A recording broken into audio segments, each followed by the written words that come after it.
Welcome to a Cincy Fan Talking with LP. And once again, for Christmas time, it's your boy LP. Ho,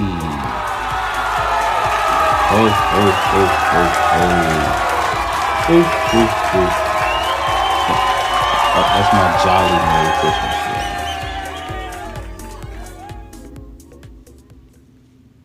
That's me being all festive and jolly on this awesome Christmas Eve.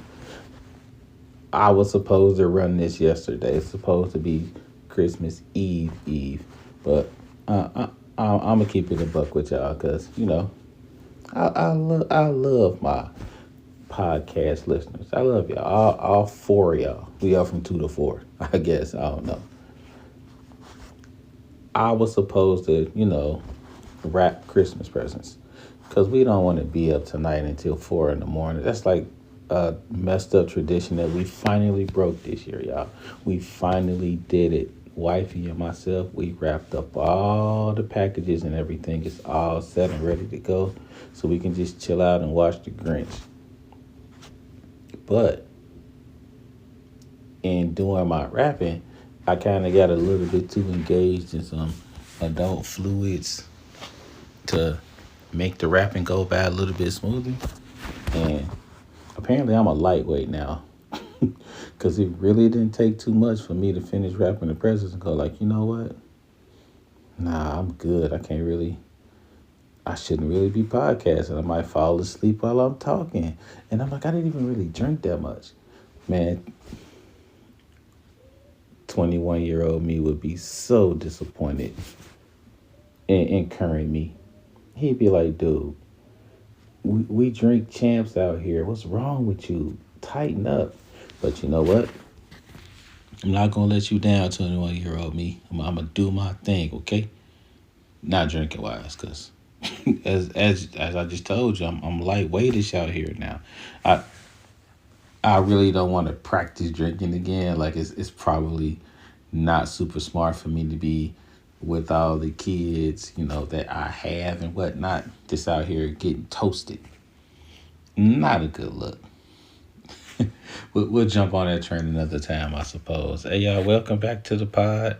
Thank y'all for being patient with your boy while I work through, I won't even say issues. It's the season, man. 'Tis the season for pushing your plans back a little bit because you have so much Christmas stuff to do. You got Christmas stuff to buy. You got to holler at people you haven't talked to in a while and let them know, it's all good. Merry Xmas and all that. Happy holidays, whatever you happen to celebrate.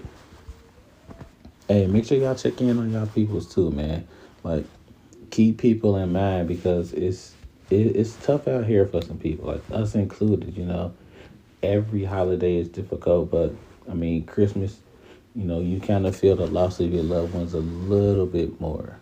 We know our kid would have been, here with us, trying to help us wrangle in the younger kids, help keep, the whole Santa vibe alive. So, it's a really tough season, but we have the memories and we really appreciate those, and we know she's here with us. And if you know somebody in that same position, or if you're in that position yourself, give yourself a little bit of grace, because you're gonna have times where things get a little bit difficult, and you're not gonna really know when that time is. It might just hit you with like a ton of bricks. You're just kind of sitting around. All of a sudden, something pops up on the screen. Image might pop up on your phone. You might just get a memory. You got to give yourself a second. It's not weakness. That's not what it is. It's you remembering the good times. And that's how it is. So keep your peoples near and dear, and make sure you check in on your peoples. And like Earth Gang say, check in on your strong friends, because they need you too. So I named this episode "You Get What You Tolerate." I put the ho ho ho in the front, to let you know that it's Christmas time. Makes sense, right? But you get what you tolerate is something that I thought of. That wasn't my actual thing. I didn't really make that up, Here's how it happened. This is like year 4 of me teaching. I went through hell my first year because I was the building sub. And if you're not if you're not savvy to like the teaching game, basically the building sub is the, I don't want to use that word. It, nah, I don't want to shame workers out there. I don't want to shame my workers out there. Let's call the building sub the least respected. Yeah, let's call the building sub that. The building sub is one of the most needed positions in the school because somebody's gonna be sick. Especially the bigger your school is, the more likely it is that somebody's gonna call off at some point. They might get sick because you're always around a lot of kids, and kids don't care. No matter what the age, kids don't care who they're sneezing around. Ki- They just don't. They just don't care about that stuff. Hot you, and you helping them with a problem, and they sneezing on you. Oh, my bad, Mr. P. Right, fourth time today, but yeah, whatever. And then you have people that take their mental health breaks, and that's a real thing, especially being a teacher, because you get so much put on you. So you got teachers taking their mental health breaks. You got some teachers with that. I don't really care about this school breaks. It be like that. So the building sub is always running around. Now it's pros and cons to being the building sub. A huge con is if you have another job at the school, you never get to do that job. It was my job to pull out kids that were like on the borderline of like getting a good grade and getting a bad grade. I pull them out for extra attention. They used to love it. I could never do my job because I always had to sub. That was the bad part. The good part is that I got to know every single kid in that building because at some point I was in every kid's room because their teacher wasn't there. So that was the good part. However, it really sucked, especially the first half of the year because you the sub. You remember how you got treated? You remember how you treated the sub? Probably not good, right? If you wanted a goody two shoes as a teacher, I really appreciate you. But I don't know too many of those when the building or any sub came in. It got easier for me throughout the year. And it got better and better because I stayed at the school. I got my own classroom. I got to teach a real subject. Didn't have to sub all the time. Things got better and better. Then I switched schools. And when you start any new job, you start at the bottom. No matter how much experience you have, no matter how good you are at the job, they don't know you. So until you prove you can do the job at that place, you're at the bottom of the barrel. I didn't understand that my fourth year teaching. I didn't really get that. I came in and I'm like, these kids are just like the kids in my other school. It's a tough environment. The kids come from tough homes. They come from tough neighborhoods. I get that. I was raised in that. Like, I get it. I'm about to do this. And I go in and I'm like, man, this is my fourth year teaching. I'm not a rookie. And they looking at me like, yeah, you're a rookie, Mr. P. We don't know you. You're not gonna last. You're not gonna last a quarter. That'll come into play in a second. Well, in a little while. We just gonna do what we want to do, and they had a time. They really did, and I feel like it was all them. It was all their fault.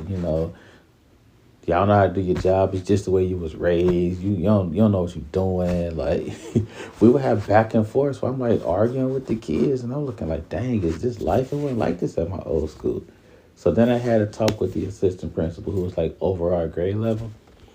Really, really nice person. Like she could be direct when she had to be, which made her like really good at what she did.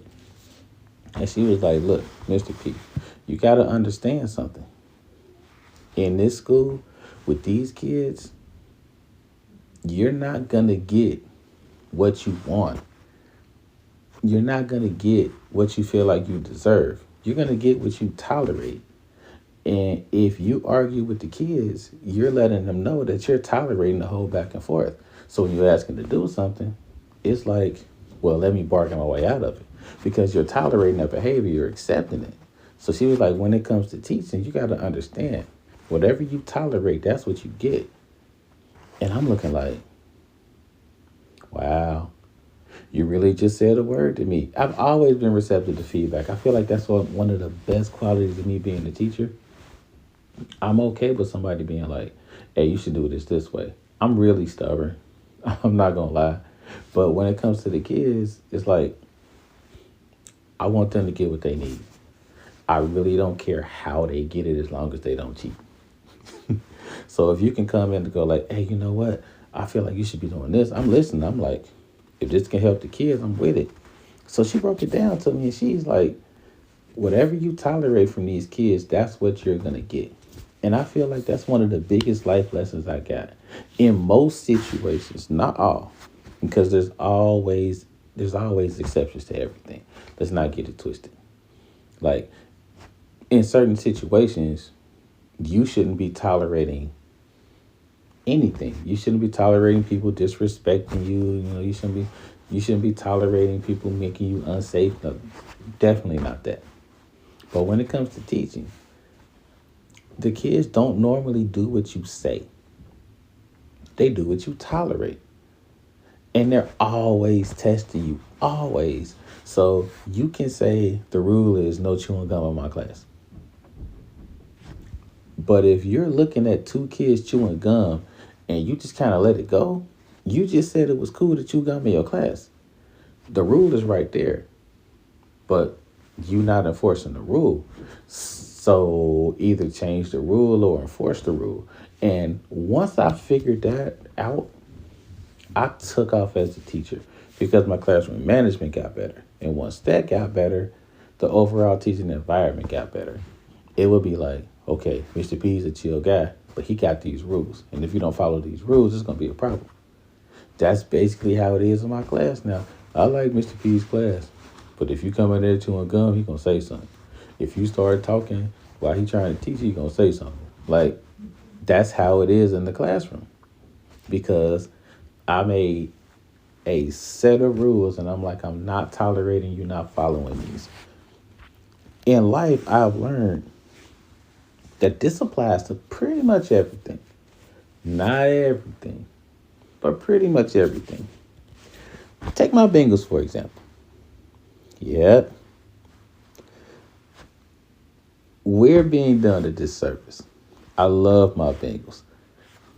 Hey, look, I got the orange iPhone simply because it's the Bengals color.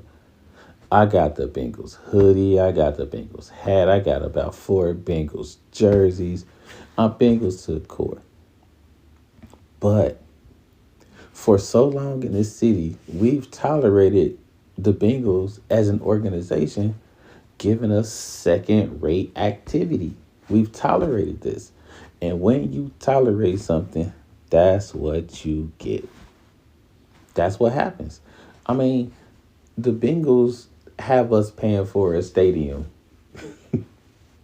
Basically, they taxed it out the yin yang, and they have they have Hamilton County paying for that. The Bengals very rarely get rid of anybody not doing their job.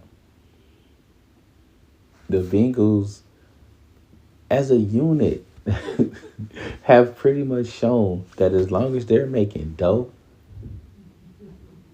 if the record or the, let's say, the effort isn't really there, nobody's going to there'll be no repercussions.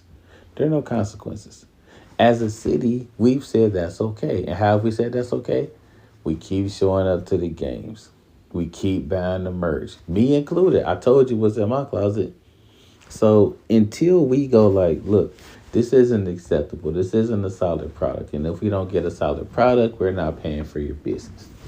Until we do that, we're going to get what we get and we shouldn't throw a fit. Simple and plain. In other cities, they've done that. In Kansas City, they're like, look, we love the Chiefs, but we're not paying this extra tax for a bunch of millionaires/billionaires who can pretty much fund this on their own. We're not paying that. And the Chiefs said, you know what? We'll just move to Kansas. And Kansas City says, you know what? Deuces. We'll cross the line and talk to you. That's how it has to be. We really have to watch what we're doing with our bread because we're sending a signal that we're good with it. If you're going like, come on, you're a hypocrite, LP. You love the Bengals. I do. I truly do. But it gets to a point. Like it really does. It's what they've done this year is unacceptable. And the messed up part about it is, can you really truly put it on the players? Think about it. The defense was trash last year. Absolute trash. What did they do? Change the defensive coordinator. Hmm? We left the players the same and we changed the defensive coordinator? He working with the same talent the last defensive coordinator worked with.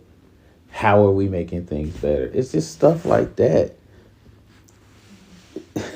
Looky here. Take the crazy stuff that's happening with Michigan. I don't know if I gotta use allegedly with this. Let me check.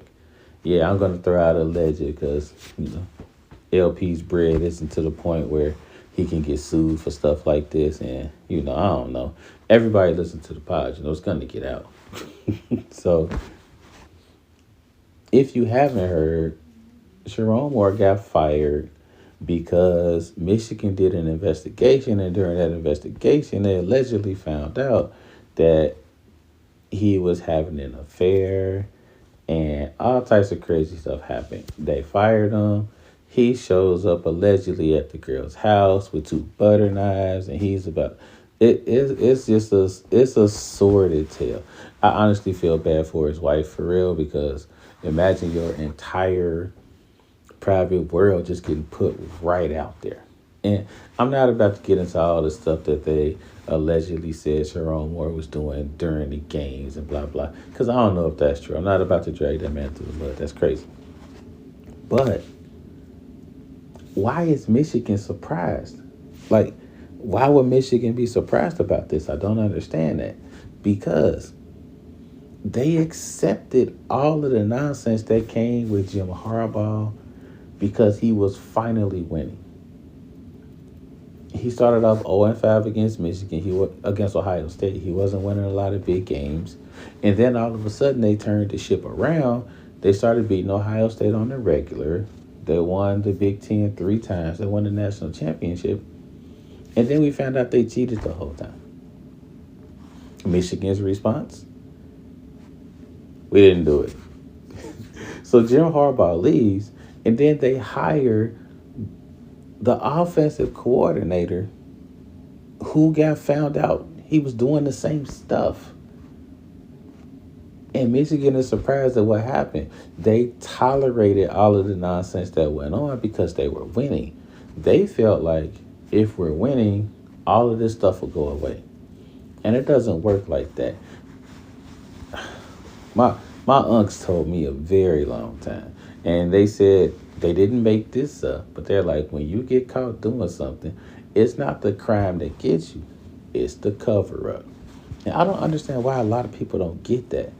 Like, when you tell a lie, if you fess up to that lie, you get a lot more respect than you just digging in and just going like, lying, because then you got to cover that up with another lie. Then you got to cover that up with another lie. And then you just got layers of lies on top of lies. And people are smart nowadays. You got this little funny thing called the internet and then the Google machine and all that. And you just start peeling back those layers. And the more layers you peel back, the more pissed off people get. Like, dude, I asked you this 3 years ago. You told me it didn't happen. Peeling the layer back. Y'all said y'all didn't cheat like that. We got all this evidence.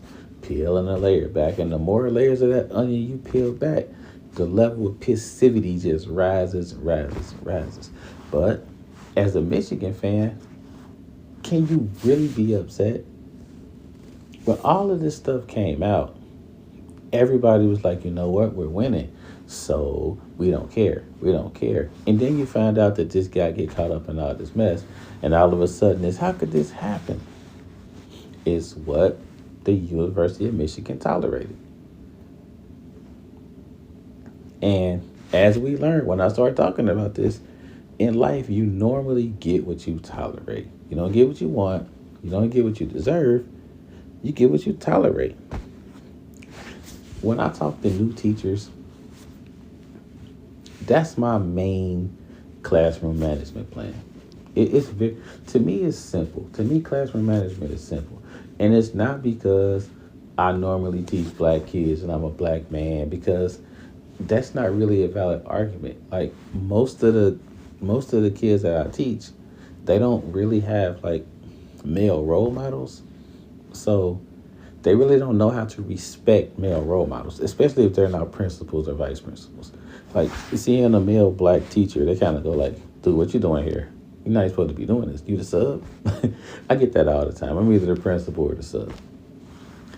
So I'm like, just throw color out the window because, and I don't think like the movie industry and stuff like that understands this part of the teaching game. And we're going to get into that when I do like a real review of a movie later on, like a real review, not like the 2 minute blowbys I've been doing. We're going to really get into a movie. But I don't think people understand that kids aren't really focused on the color of the teacher. They're really not. The focus isn't the color. Kids have two main focuses. Foci, I don't know. I teach math. I don't know all that. Focus number one, especially with the older kids, I would say about fifth grade and up. Does the teacher know what he or she is talking about? It means so much. Kids know, even if they don't understand the subject matter, if they hear you stumbling and fumbling and blah, blah, blah, your credibility sinks. Know what you're doing. Make sure you have a lesson plan. I tell all the new teachers this. Like, look, I got the game a long time for my cooperating, not my cooperating teacher, but the teacher that kind of broke me in. He said it very simple. He's like, I've taught more than a few good lessons without a lesson plan. I've never taught a bad lesson with a lesson plan. So he's like, without a lesson plan, I've had some good classes. I have. But I've never had a bad class when I plan my lesson. Ever. And I'm like, okay. This way that you know what you're doing. And if you know what you're doing, that's one less thing you got to worry about. Which leads me to number two. I saw a lot of teachers in my teaching realm. They have all of these rules. Rule number 1, rule number 45, rule number 46. It works for a few people that have it down pat. You need 5 rules. You don't need more than 5 rules.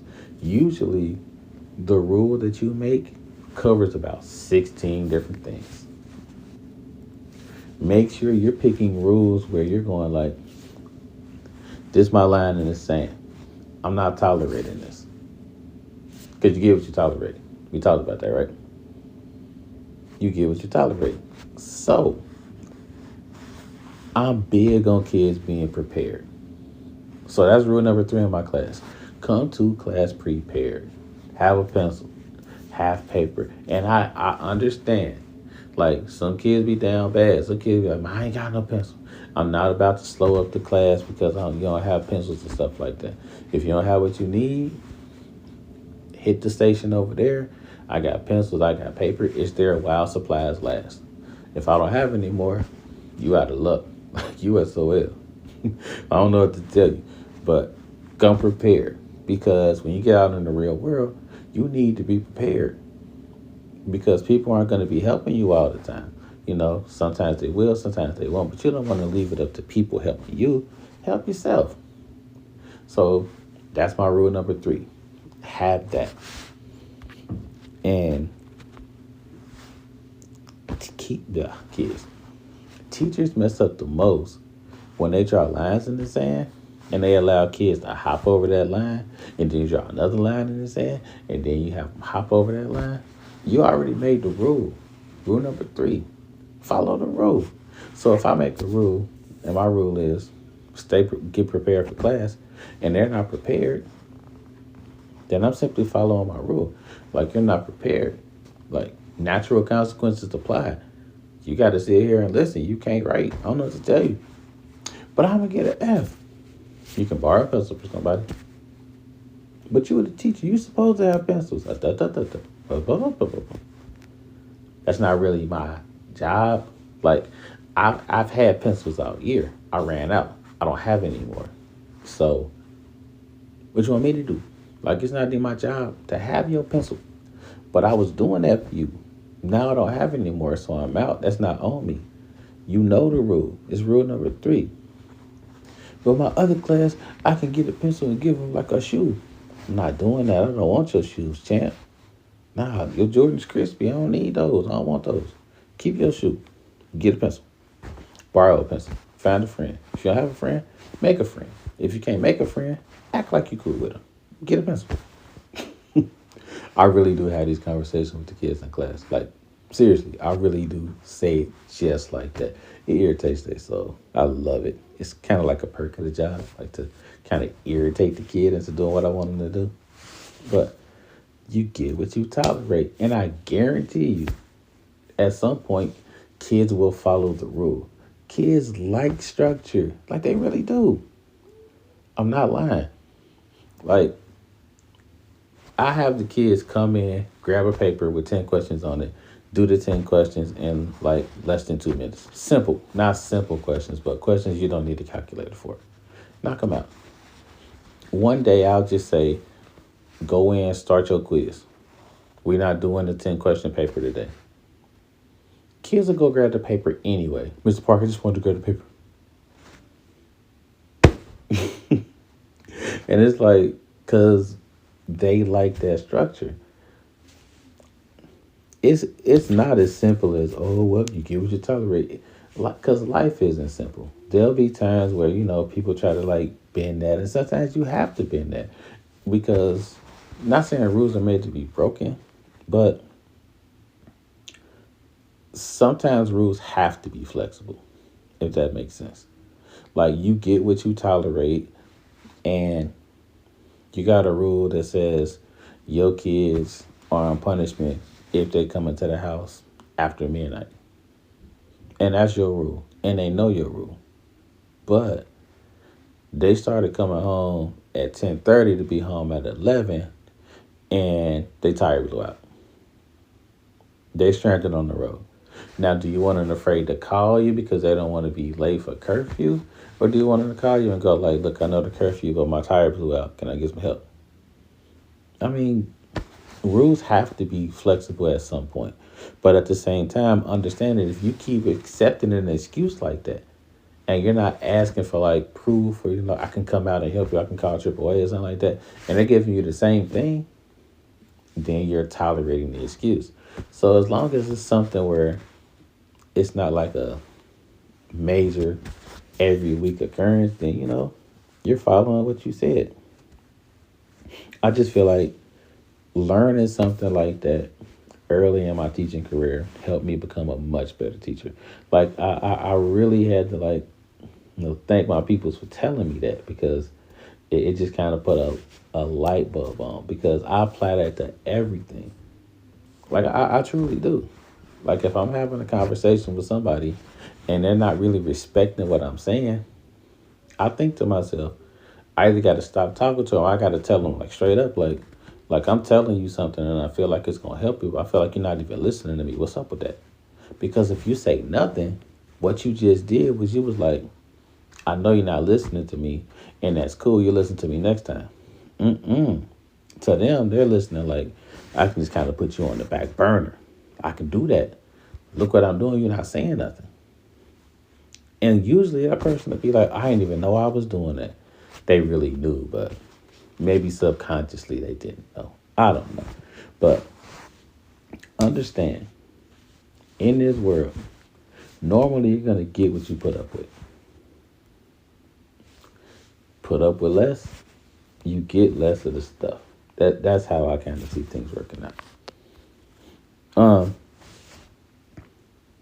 Real fast, I'm going to run through this. Not super quick, but it's getting annoying listening to people talking about how college football is like broken.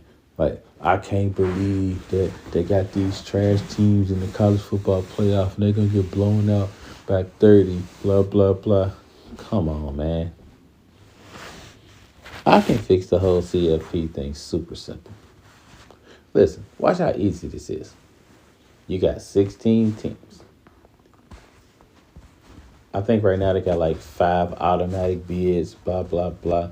Nah, later for that.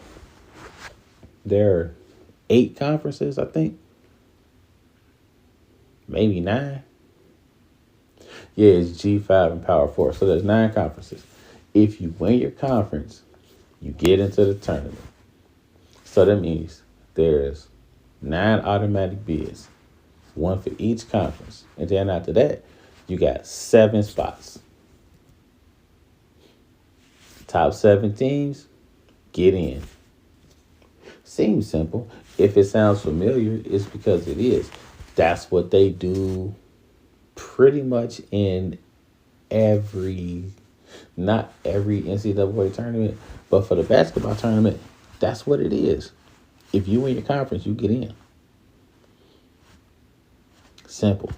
And half of those conferences are going to get blown out in the first round.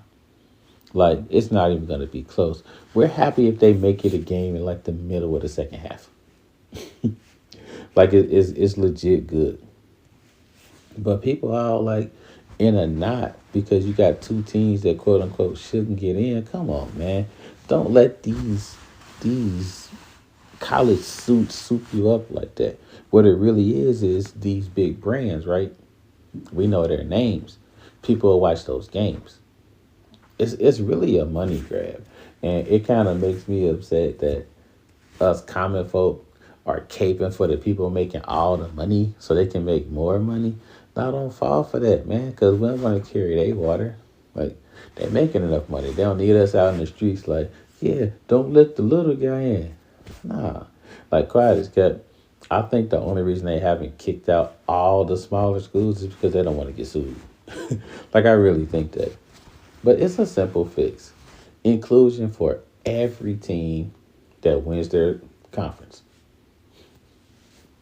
What it would do for real, what it would do is it would let all these players know that it doesn't really matter where you go to school. You can get a shot to play in the playoff too. And I think that scares the big brands, like, because they kind of got a monopoly on it.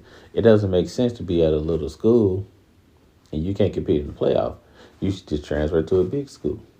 But now with my way, it's like I can stay at my little school, get me a little squad together, and we can get a chance to knock off a big guy. Because of that, my deal never happened. They're not going to make enough money, so it's unrealistic because it's really about the money. If you're making $2 billion, hey, I can make $2.2 billion. Hey, I guess yesterday's dollar is tomorrow's too. I don't know, but it just seemed greedy to me. I mean, how much money do you really need? Yeah, right. All right. Ho, ho, ho. Merry Christmas to y'all. If you're listening, hit me up. Let me know what your favorite gift that you ever got was during Christmas. I told y'all the story before. I had my cousin call me the other day. Was like, remember when we got that one gift? I already knew what it was. For my people that didn't hear the story last year, I'll keep it kind of brief. We got one Christmas gift. I think I was 13 years old. We got one Christmas gift. One. And it wasn't just one for me, one for my brother, one for my cousin, one for my cousin. It was one for all of us. All 6 of us. Me, my brother, my sister, and my 3 cousins. We got one gift. We had to share it. And when we heard that, we was like, dude, don't give it to us like that. There's no way we this down bad. Like, mama, auntie, because they're twins. That's kind of why we all stayed together. Because, they're twins, so they kind of raised us like that. Like, I know we're not down that bad. I see you working every day. She working every day. Like, I mean, what we got to do? What we got to do to pitch in? Just let us know. Like, and they're like, no, you'll like it. And we see the box and we see like all these little boxes next to it. And we like, I thought you said we only got one gift. And they're like, y'all did. I got one gift. And we cracked it open and it was that Sega Genesis with about 10 games. Whew. Then they had the port with the 4 controllers because it's 6 of us. And they got four controllers, so we can just all go hard, like four at a time, playing the game. And it was like good games too, y'all. Sonic came with it, but we had Street Fighter. We had like the new best basketball game, that the boxing game. We like no complaints, none, zero. Man, we spent that entire Christmas break. We just looked like little zombies, eyes all red and bloodshot from just got our fingers all red from pressing the buttons and mashing on the buttons. And what a time. And they're like, "Did you like it? Did you like it?" We're like, "Oh, yeah, yeah. Get out the way." And they're like, "It's time for dinner." We're like, "Nah, we don't eat now. We just play Sega Genesis out there. We don't eat. Nah, we got chips right here. We got the Fago drink and we got the chips. We good. We set for life." Like, but it was cool. It just kind of showed like they listen because we drop hints all year. That was the best gift ever. I kind of think about that when I see my kids opening gifts and stuff, and I kind of transport myself back to that time. You know, they get a lot of gifts, but we see them kind of like cornering on like one or two more than anything else. It's a good time. Like I'm we big on Christmas around here, but we'll pop in Friday after next in a second and chill out and watch the Grinch just like Money Mike. But I hope everybody having a great time for real. So before we go, we'll start. Now I told y'all, I've been reviewing movies for y'all, but somebody hit me up and they been listening to the pod and they like, you know what, LP, like I feel like you need to dive a little bit deeper. And they're like, you ain't got to do like a 20-25 minute thing. Like maybe you can branch off in that a little bit later. But they're like, you know what? Like you need to go a little bit deeper. And I'm like hitting them back. I'm like, what you mean? And they're like, you talked about freedom writers a couple of times, but like it felt like you was kind of holding back. And I'm like, I kind of was. I, I'm not gonna lie. So I real live reviewed this, and I think I can do this in about 8 minutes. Notice how I didn't say 6, 7. Every time I say 6, 7, I just stop in class. I just automatically stop and I just let them get it off. I just let them do it, and they go like, "You don't even care." I'm like, I'm not gonna block the blessing for y'all. Like I'm not gonna fight it. You're not mad? Nah, not for real. Like I told y'all, I've been through way worse. They're like, "Oh yeah, 6, 7, 6, 7." And I told them, like, this is going to be one of those dumb things y'all think about y'all senior year and go like, "Dang, we was really dumb." No, like, just watch. Just you wait. But later for that. So let's get into a real summary and review of Freedom Writers. Um, Honestly, good movie. Really was. I kind of giving it away. Good movie. So, like I said, I'm really going to get into it. Like, for real. So, this is a 2007 movie. It's biographical, and it's based on a true story of Erin Gruwell. Now, she's the first year English teacher, and she took on let's call it a tough class. Tough don't really do this class justice. Like it really don't. This is wild. Like it was a rough class at Woodrow Wilson High School in Long Beach, California. The setting is awesome because it's set in 1994, and it's just 2 years after the LA riots. And if you're a Gen Xer like me, then you understand how crazy that time was, especially in like inner city neighborhoods like I grew up in, and like this whole thing was set in. It was like a really, really chaotic time. And the school is a mix of a lot of different races, and they're all beefing with each other. And their home lives are even worse. So it's kind of like, am I really focused on studying for SATs when I'm really just trying to survive day to day? And they dropped this lily white lady right into the middle of all of this.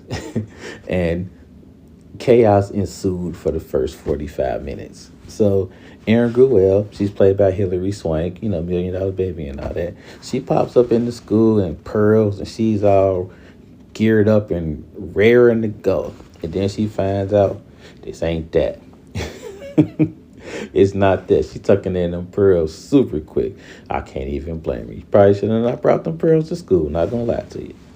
So they're divided up into cliques like Black, Latino, Cambodian, and they all hate each other. Like on sight, like in the neighborhood, like in the beginning, um, you see a character named Ava Benitez, and in the beginning, she's like kind of running through her neighborhood, and then she gets caught by like a couple of black kids, and they rough her up, like they give her the business.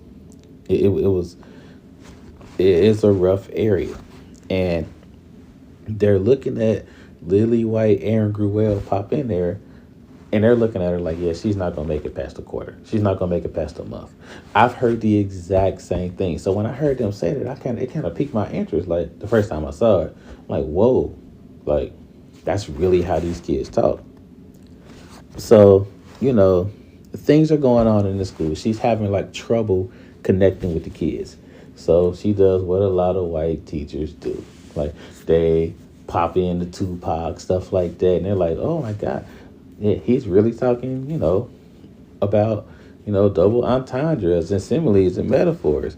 And they kind of shot her down real quick by rapping like every lyric to Tupac. And they're like, you think you're just going to come in here and talk about Tupac and really reach us? And so things are kind of starting going downhill.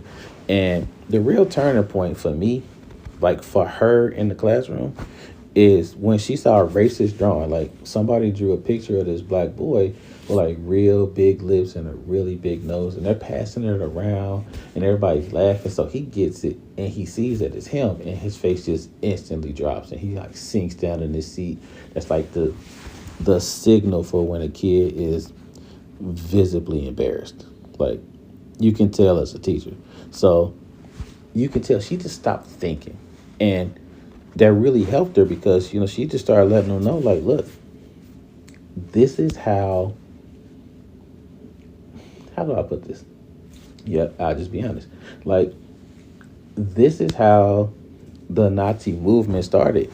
And she really broke it down. She was like, this is what they did. They put pictures of Jewish people that look like this, and they characterized them as not human. And since they didn't see them as human, it was kind of like, why don't we just get rid of them because they're not human anyway? And she said it all started like this. And she really did a good job making a parallel between what the Nazi gangs did and what the street life is like for them. And it made them understand as the kids. It made the kids understand, like, whoa, like, she might actually give a crap about us. Because the one thing about the kids is that once they see that you care, that's your end right there. Like, a lot of it, sadly, it's so sad because it's so true. I've seen a lot of teachers kind of come and go, and they wonder, like, why the kids don't like me? I'm like, because you don't show that you like them. And it's not like you have to, do everything with them and let them have fun, but just really show that you want them to learn. That really breaks the ice, and that broke the ice for her. So they start doing things where the ice breaks even more. I would say the most famous scene, the scene that is the line game, where the kids have to step to the line if the sentence that the teacher says is true. So Miss Gruel says, step to the line if you have the new Tupac CD. Step to the line if your favorite color is red. And then the question started getting deeper. Step to the line if you know somebody that sells drugs. Step to the line if you know where to get drugs. And through this, the kids are really being honest, and the teachers getting information, which is really good. The teacher's starting to understand that she can really, how do I say this? Okay. She can really push them because they want to learn. Like they really do, but it's kind of like clouded up in that whole I'm just trying to get through the day thing. And the backstories they did with the kids were really good. You got to see what the kids went through on a day-to-day basis. It's like Aaron Gruel was the main character, but you got to follow a lot of the different kids and see what their actual struggle was before they even sat down. Probably the best part of the movie is like when the whole class came together and they raised all this money to get one of the main characters from the Anne Frank from the Anne Frank book, the Anne Frank diary. They actually got her to come and speak to the class, which was great because you got to see some of the parallels between how they live and how the kids are living today in that neighborhood. Like it was really cool to see. So all in all, it was a great movie because it got into a lot of character development and they showed the great parts and the not so great parts of being a teacher, which was really cool. Erin Gruelle was the main character, and she's kind of like that outsider who ended up taking 3 jobs just to buy books for the kids because the school board thought they were unteachable, and it was wild. The best part of the movie for me as a teacher, because this is from a teacher standpoint, is Miss G talking to one of the characters named Andre, played by Mario. He did like a really good job at this, by the way. And she told him like, I'm not letting you fail, even if that means coming to your house every night until you finish the work. I see who you are. Do you understand me? I can see you. And he's dropping a tear because he's like I let her down. Like that's when you kind of know you got a kid. Like you got them because they're working hard for you and them. Once you get that, you're gonna have a great class. When we talked about Eva Benitez, she's kind of like the main coil of the whole student perspective. She's a Latino girl who literally hates white people. Like she told the teacher she hates white people. And the teacher's like, you don't even know me. And she's like, well, I know what you can do. Like I've seen what white people can do. Like I've seen them as cops come into my home and take my dad out, just reach into his pocket for no reason. So she has this flawed view of an entire race because of her neighborhood. And the white teacher has to work through that. And it was really deep. You have another student named Marcus. He's homeless and he really doesn't care about school. And then he started reading books that really spoke to who he was. And that was awesome. Now you have antagonists. This is the part of the story that kind of makes me go like, this is the part of the movie I don't like. Because they always have like 3 or 4 teachers who's like, ugh, why are you making them work hard? Why are you making them read things on their grade level? And this was played by Margaret Campbell. She was like the department head. And well, not played by Margaret Campbell. The character was named Margaret Campbell. And she kind of represented that old way of thinking. And she's like, these kids aren't worth the investment. And honestly, I've met very few teachers like that. Now, maybe it was like that in the 90s, like when I was a kid or whatever, but I've met very few teachers that will get in another teacher's way because they're trying to do great for the kids. So I kind of found that not as believable. The soundtrack is awesome. It's kind of like a 90s time capsule. Like, you know, you hear Tupac, Keep Your Head Up while they're going around their day to day. When the kids are about to go out and hang out, you're hearing Rebirth of Slick by Diggable Planets. Like you're hearing Common's A Dream. So it really captured the era of the 90s, especially on the West Coast. Like it really did a good job of that. As always, and this is what one of my podcast listeners kind of wanted me to talk about. It's the white savior debate for me. Like I've seen teachers of all shapes, sizes, and colors come into a classroom and get kids to perform and really care, not about just being a teacher, not about just, you know, their grades, but care about all the kids around them. Like I've had that in so many classes where they'll take care of the kids with special needs. It's like you don't have to worry about anything. They're not going to get bullied because, you know, you've kind of built that camaraderie. But it seems like whenever we're seeing this on the big screen, it's normally like a white teacher, usually a white female teacher. And it's just one of those things where You always have like the white teacher coming into the black neighborhoods and giving them candy and chocolate and making everything right. So it's one of those. But the more you watch this movie, the less you get that. Like the less you see her as like the white savior teacher, and the more you just see her as a teacher that really truly gives a crap. Like white savior or not, like to get three jobs to make sure your kids have decent books, that's dope. That's awesome. Now on the other hand, this is the part of the movie I like the best. They showed the fallout from a teacher putting all of that work into their kids.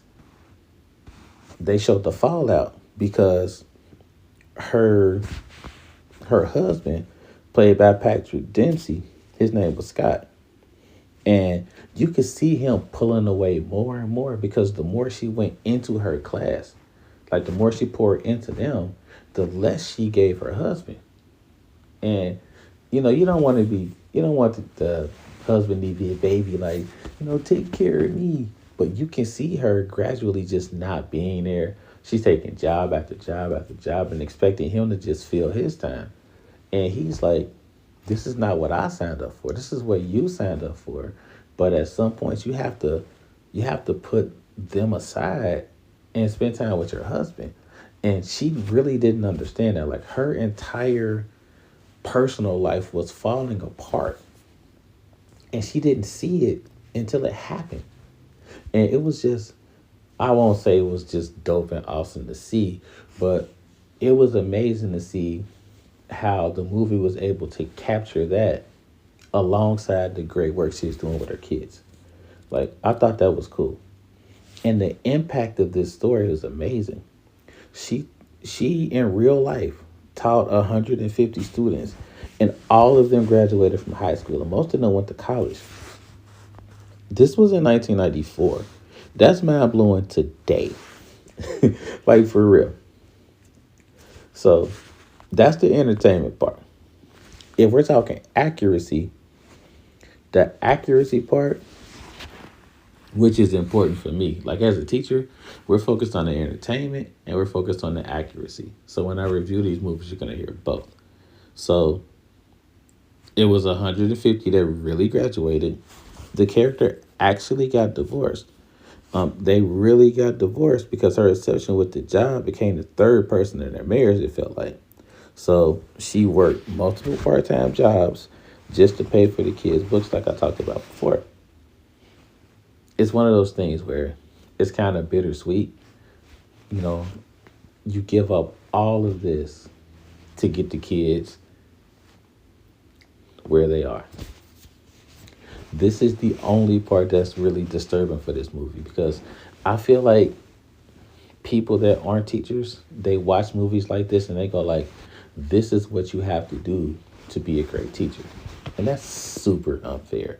Like, do you think somebody like me as a teacher actually has time to work three jobs and raise my kids and stay engaged in my marriage? Like, and have time for friends and a social life and stuff like that. Like, come on. You can't really think that every teacher has to go above and beyond like that. That's the part that I don't like about these movies. I feel like it kind of gives you an unrealistic glimpse on what a teacher has to do to be successful because I'm not doing that. I'm just gonna keep it a buck with you. I'm not getting three jobs. I'm not getting three jobs for anything unless it's to like, make sure my real kids are straight. So the Meet Guys visit actually happened. The students really raised money themselves to fly an 87-year-old Holocaust survivor from Amsterdam to Long Beach. Yo, I don't have to say that's just crazy. That's amazing. Like they really put in the time and effort to go above and beyond just reading the Anne Frank book. That's dope. So today there's the Freedom Writers Foundation. So Miss Gruelle travels around the world. She's training teachers on how to use her Room 203 methods to reach at-risk students. And it's one of those things where it's not like she broke the broke the mold on doing this. She got to know what her students needed, and she gave it to them.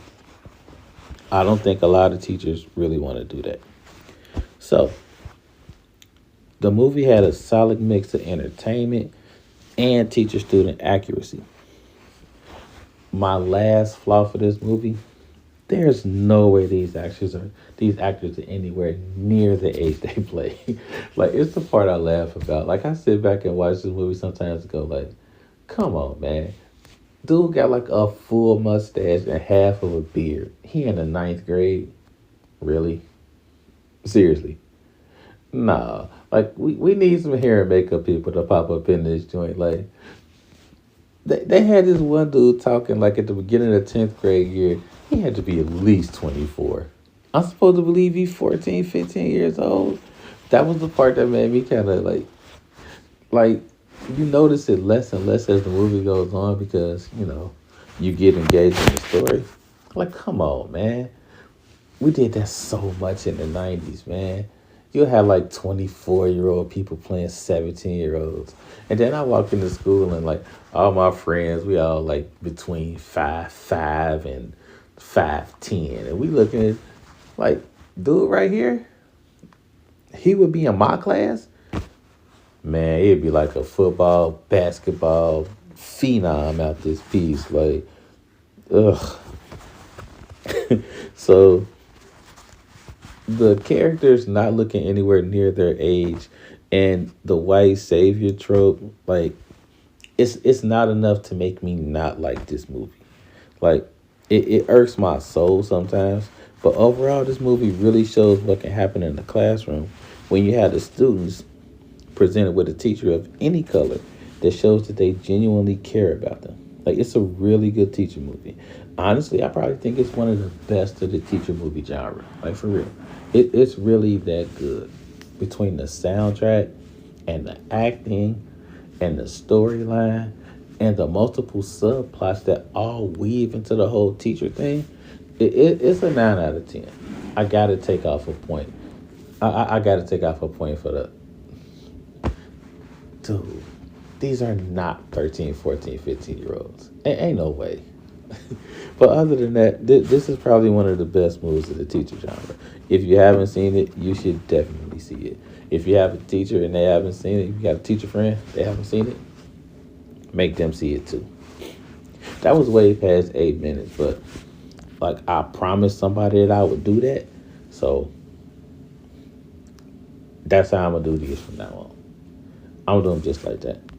We'll work out the music, and I gotta get graphics for this. So if anybody up on the whole graphic stuff, let me know, because I'm gonna probably need somebody to do that too.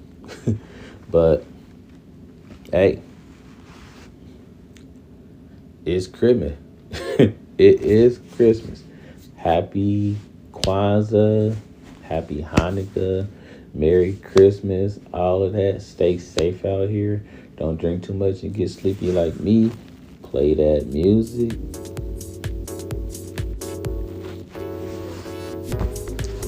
I'm about to go jump on this pot roast that's downstairs. Live it up.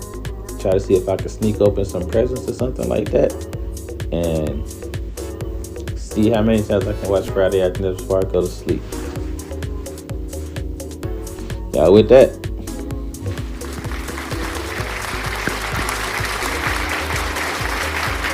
Life is good, y'all. Peace out.